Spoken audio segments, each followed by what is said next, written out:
Positions vacant. Host of this show, the way I'm getting hammered in the next or in the last segment. Let's go forward and talk about how unfortunate the bookmakers are going. These are some of the big bets from the weekend. The poor old bookies had to pay out 80,000 on Someday in Brisbane. Someday box seated one easy, and the Wopster. This is unbelievable. 40,000 at 7. Wopster put the writing on the wall and followed well. by Australia's biggest losers. Have a go at the punters, won't you? Well, considering we opened up Manigar at 340, oh my God, 150 at 220. Dear Demi, punters left it in big time.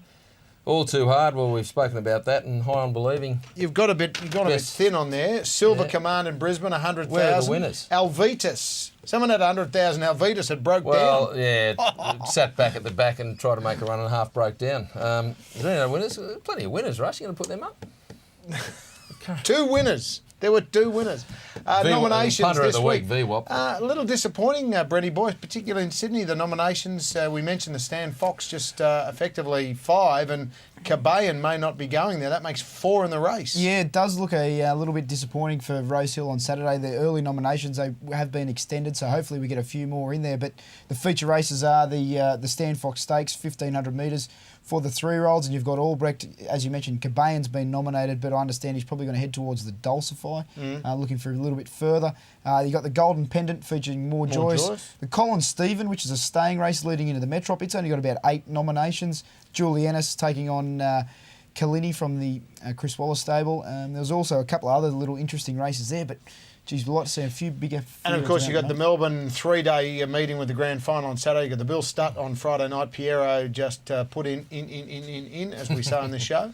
Yeah, Piero looks a good banker for the multis, and then we go down to beautiful Mornington on Saturday for grand final day for the Ansett Classics. So there'll be a nice staying race there. MCG, that's where we go. And then Sunday back to Caulfield, so 3 days with lots of winners. What's the Caulfield feature race on Saturday? You've got the Guineas Prelude, you've got the Sir Rupert Clarke Stakes, which is going to be a cracker. So it's certainly hotting up all the good racing now. Something for the battlers. I'm going to jump on the permit bandwagon again, so I'm either going to continue in by Merry Way and knock it off for the spring, and it'll be in the paddock in 3 weeks' time, or it might duly. Couldn't agree more, Russ. $13.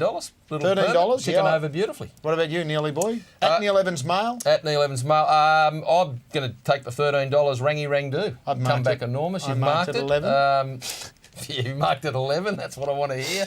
Into the Epsom. Value. New Zest for Life, Rangy. Hashtag Zest for Life. Zest for Life, hashtag. I think $13, terrific bet. I'm having a look at one at Canterbury on Wednesday. Let's write it down. Called Fitness Fanatic. Rogers. Yes, Graham Rogerson and also Lee Friedman in the training partnership.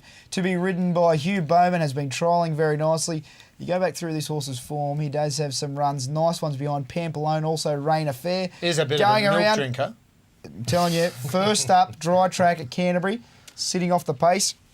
Bang. And the Quinn Star. And ladies, continue those texts and invites for the Derby Day festivities that the Quinsters hosting there at Flemington on that beautiful Saturday in November. Stick a head in the door there. Moving right Young along. members. Something to do with young members? Yeah? Yes. 2 and 3-year-old fillies. I think Nigel Blackiston, the Flemington trainer, is going to have a big couple of weeks, and I think he's got Menados ready to win after a few luckless runs. Righto, boys. Menados. That'll do us for this week. Don't forget the after the show, Quinny and I are doing a live blog. Don't know how it all works, but I'll leave most of the chat up to him, and the abuse will be coming my way, no doubt. So we look forward to your company right throughout the spring. Neil Evans Mail. Yes. At B Zarafa Brent. What is it? At Brent Zarafa. And at Quinny _1. There you go. See you next week for more Talking Through Your Kick.